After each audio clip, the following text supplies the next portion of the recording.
When you're trying to type in a small space or move a small object, one helpful tip is to zoom in on the slideshow. And once you have either typed what you're going to be typing or moved whatever image you're going to be moving, you can then zoom back out to fit the screen with the slide.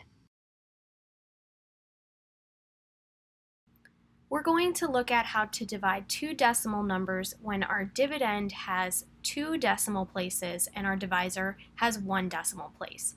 So we have 78 and 54 hundredths divided by 4 and 2 tenths. We always want to make sure that our divisor is a whole number. So in order to make 4 and 2 tenths a whole number, we need to increase it 10 times. To show that, we're going to move our decimal to the right one place, and 4 and 2 tenths then becomes 42.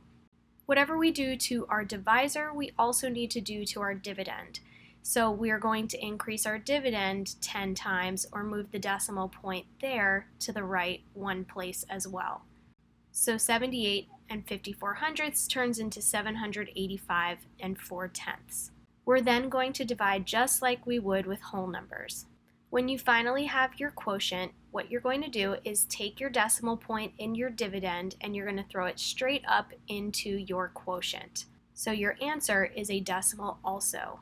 And your final answer is 18 and 7 tenths.